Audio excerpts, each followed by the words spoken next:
Controversial opinion, but if you have a token white and you're hanging out with your friend group of color, you need to ask permission from everybody in the group to bring your white friend.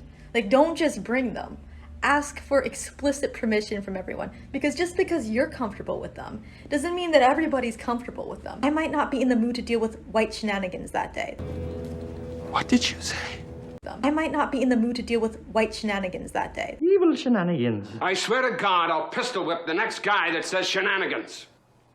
White shenanigans. Oh!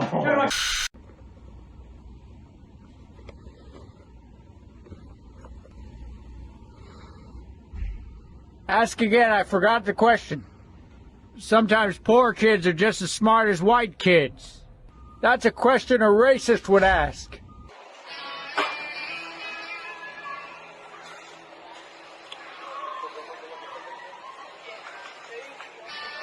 What the fuck is this? This is the most offensive thing I've ever seen.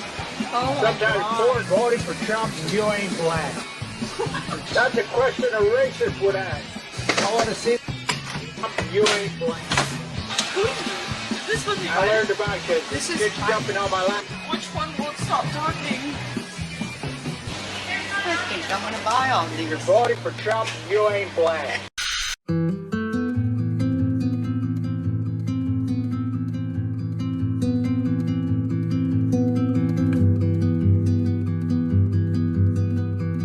I apologize. No, he's perfect. I'm breaking all the rules. I'm breaking all the rules. Well, I guess we might make some mistakes. Who knows?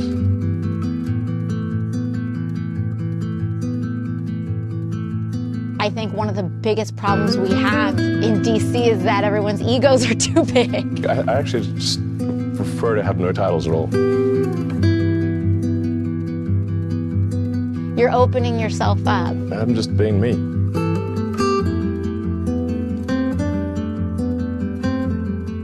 Let's go. Yeah, absolutely. Absolutely. Boys are boys from the beginning. Girls are girls right from the start. Only girls can be the mummies. Only boys can grow up and be the daddies. Yes, sir.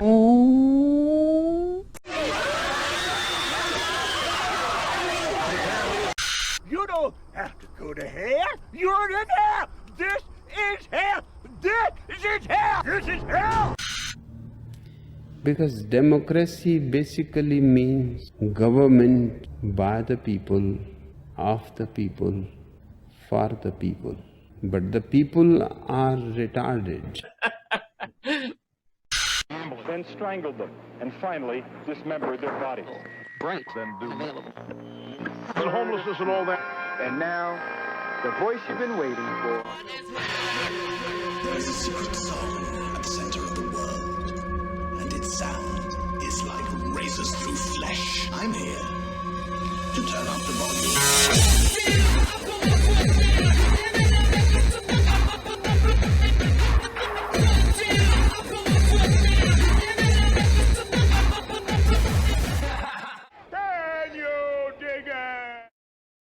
I'm kind of retarded. I'm back from my little mini vacation, and I hope everybody had a lovely Thanksgiving or Turkey Day or Indigenous People Extermination Day, whatever you want to call it. I hope you had a good one. So when I woke up today and I first heard about this power station attack, the shooting, and the blackout that it caused countywide, my first thought was, well, this can't be climate change, so we're obviously going to blame this on Putin, right? I mean, anytime something goes wrong, it's either because of climate change or because of those fucking Russians. But amazingly, no, and they kept referring to it as an act of intentional vandalism. Shooting a power substation and causing a blackout of critical infrastructure in the winter when people fucking can freeze to death is not what I would call vandalism. It's not as if they spray-painted dicks on the side of a building. No, they attacked critical infrastructure, which, considering that's exactly what the Russians have been doing to the Ukrainians lately, albeit with missiles instead of just shooting them up, it still seemed odd that the very possibility that this could be somehow related to that didn't even get mentioned.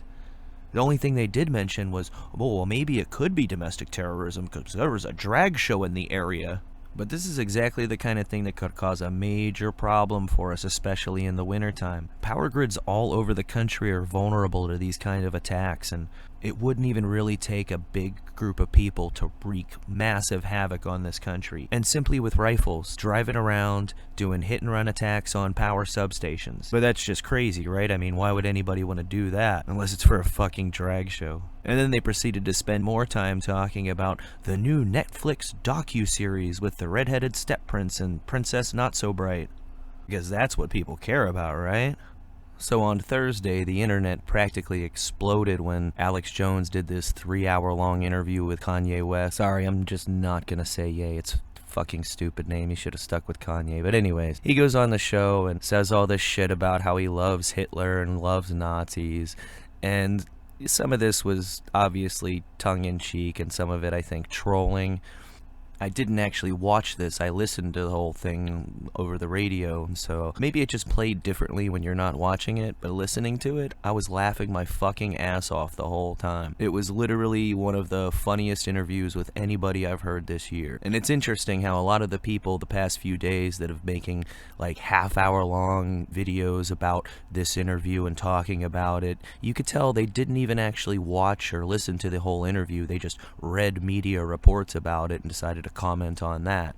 Like, yeah, he was saying a bunch of dipshit stuff, but the whole I love Hitler, he was also saying I love Mao Zedong, I love Stalin. It was kind of sort of a be Christ-like and love everybody regardless, because that's what he did. But he's got balls, I'll give him that. And he's also got the kind of fuck you money where he really just doesn't seem to give a shit what happens. So for that, more power to him. But I think the problem is that he's just the opposite of articulate, and he doesn't know how to speak on shit in a way that doesn't completely rub people the wrong way. And in some cases, he just really doesn't know fully what the fuck he's talking about. But I completely disagree with him being removed from all these sites and getting canceled by your bank. I mean, that is not the solution to anything. You need to foster dialogue. When people say jackassy things, you need to be able to challenge them. Shoving people you disagree with into a dark corner just creates more echo chambers, and that doesn't solve the problem. You're just sweeping the dirt under the rug. Another dumb thing he did was defending Balenciaga. And I get it, he's friends with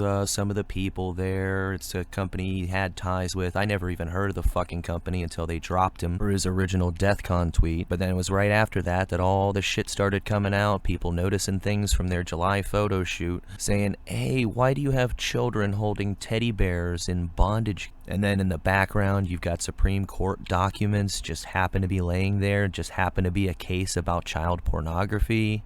The Martin Bormann book, a dude who does really creepy fucking artwork with featuring shit like toddlers that have been castrated. This caution tape thing, which they had been doing stupid shit with caution tape, and in one of these shoots they had the caution tape with Balenciaga with 2 A's spelled like ball.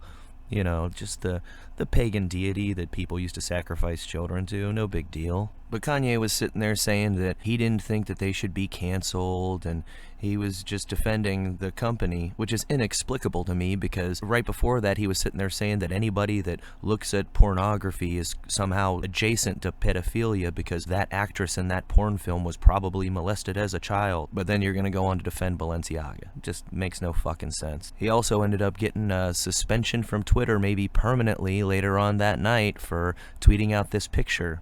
And according to Elon, it was for incitement to violence, which I disagree with that. For all the shit that gets posted on Twitter, all the things that people are allowed to get away with saying because they direct it towards white people. If you were to remove white people and insert Jews instead, they would be gone in a heartbeat. So somehow just putting up that little picture of a Star of David intertwined with a swastika is incitement to hatred or violence, but we're not applying these rules equally to all groups of people, now are we? And of course, the next day, Elon decided to start up his own little internet freakout by releasing what is being called the Twitter files. People had been imploring him to release the internal communications regarding the Hunter Biden laptop story and why it was killed, and people getting censored over even trying to mention it. And he seemed amenable to it, and then Friday he started dropping the files. And exactly how much stuff is going to come out and whether or not we've seen the juiciest things so far is still up in the air. But what's already been released is damning enough. I mean, here you've got people within the government telling Twitter, censor this, censor that person. So this becomes not a private company issue anymore. A private company can censor people fine, and that's not a First Amendment issue. But when they're doing it at the direction of people in government, then it becomes a First Amendment issue. And then immediately you had the corporate legacy media assholes going into damage control mode, trying to downplay this, saying things like, Elon Musk paid $44 billion to discover what we already knew.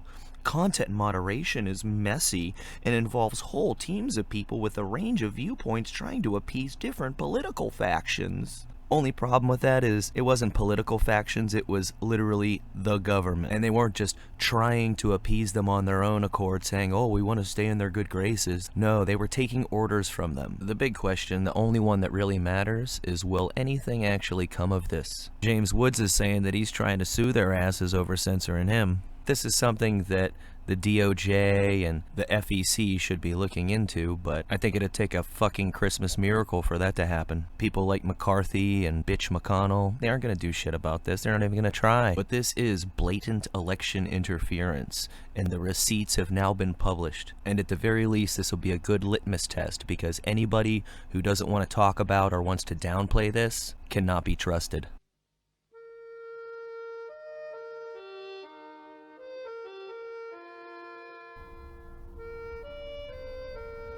Please consider liking, subscribing, sharing this video, or leaving a comment. Because every time you do nothing, Vladimir Putin will shoot another puppy. And Project Veritas just released an expose detailing something that, like the Twitter censorship and election meddling, this is something people have been talking about for quite some time. That a lot of these unaccompanied minors that they pull at your heartstrings to say, we need to do something to help these kids. They're turning these kids over to human traffickers, not knowing what's going to happen to them. And in some cases, probably knowing but not giving a shit. The tax dollars of people who are listening are paying to put children in the hands of criminals. I said, I need to make you aware. And they said, Tara, we don't get sued by traffickers. These vulnerable children, we care for them, we clothe them, we feed them. With your dollars and my dollars, we fly that product directly to the trafficker. God forbid it's sex trafficking. Project Veritas embarked on a 9-month investigation across the country to corroborate our whistleblower's claims. So he attempted to traffic children, and he's still at address in Texas. Yes, we have 44 unaccompanied children at that address. We have 25 unaccompanied children at that address. Project Veritas put boots on the ground, visiting scores of addresses the whistleblower shared from case files she worked on. What we found was shocking. ¿Quién te patrocinó a ti? La tía, pero me corrió en la casa. Ella me ofrecía, y a mí no me gustaba eso. ¿Te ofrecía qué? Me ofrecía con los hombres, pues. Pero ella, ¿cuántos hombres ella te obligó a estar con cuántos hombres? Bueno, con muchos, ni puedo, porque no me gustaba lo que me hacía, me obligaba. ¿Ella de verdad era tu tía o fue alguien que se... Dice que ella me conocía desde chiquita, pero yo no la conocía. The sponsor can hold up that order of deportation to that child and say, if you do not do what I say, I'm going to call ICE on you myself. Me ayudó, nada más que yo me escapé y en la noche ella llamó la migración. I don't believe that this is something that HHS wants people to know. If you're a case manager and you know this information, if you really care about the children being safe, you need to come forward. And amazingly, not very many news outlets have picked up on this in the least. Apparently not all whistleblowers are created equal. Remember earlier this year when they had that Facebook whistleblower testify to Congress? They plastered her all over the news, when basically she was just saying that, oh, they're not doing enough, they need to censor more. But this story? No, nobody cares about that, so we just won't cover it. There actually has been some coverage over the protests and riots going on in China, but it's just brief little segments as a little passing news item. In reality, though, this is the biggest protest movement and rebellion against the government we've seen since the Tiananmen Square protests in '89. That didn't go so well for the people that engaged in the protest. And this all started because of the idiotic and counterproductive zero COVID policy, where anybody tests positive, they lock every fucking thing down and start tracking down the people that have been in contact with whoever tested positive and just welding people again into their apartment buildings and saying, yeah, we'll let you out in a few months. You have people slowly starving to death in these buildings, and one of them caught fire. Nobody's even sure exactly how many people died. But once word of this got around, that was the final straw. And now people just don't give a fuck. And all these government thugs running around with white hazmat suits are just getting attacked left and right. Outwardly, the government is saying, okay, well, we're gonna ease up some of these COVID restrictions. And meanwhile, they're just trying to round people up and throw them into these COVID camps that they built. Basically, these things are concentration camps, and it's perfect for them because they can just say, oh, no, we're not locking you up because you had dissenting views or anti-government views. It's because you're sick with COVID. And they've got these camps all over the place, and oh, well, this one's actually Australia, but that's an entirely different story altogether. But so they've been trying to round up people and throw them into these camps, and now people are attacking and setting fire to some of these camps. And what these people are doing, it's not like in the US where you can just protest and riot and burn down half the city and then nobody seems to give a shit. No, they've got an extensive surveillance grid where they'll probably be able to track you down through facial recognition if you're on any of the government cameras, and then they're gonna lock you up, they're gonna probably knock all your fucking teeth out and feed you cock meat sandwiches morning, noon, and night. And maybe not just you, maybe your whole family. So for the citizens of China at this point to be rebelling the way they are, it means they're all out of fucks to give, and they've hit peak desperation. And of course you're gonna have people like Trudeau come out and criticize them for not allowing protests, when earlier this year they wouldn't even let people protest their policy for mandatory vaccines. Remember that trucker protest? Well, a lot of them had their fucking bank accounts canceled, they got locked up, and they're still there. And they're trying to make them do serious time just for peacefully protesting. Maybe he's just a little bit pissy over the dressing down that Xi Jinping publicly gave him a couple weeks ago. But in light of what he's been saying about the trucker protests all year, and the fact that he'd been praising China for quite some time, the hypocrisy doesn't seem to be lost on anybody. And you've also had everyone from Klaus Schwab to Bill Gates to Dr. Fauci, all these fuckheads saying that, oh, China is the model for where the rest of the world needs to be going, and how they did such a great job handling COVID. And these aren't just empty words or kissing up. This is the direction they're actually taking us in, trying to push the social credit score based on carbon usage and tying that to central bank digital currencies that will only allow you to use the money for certain things and certain amounts of things.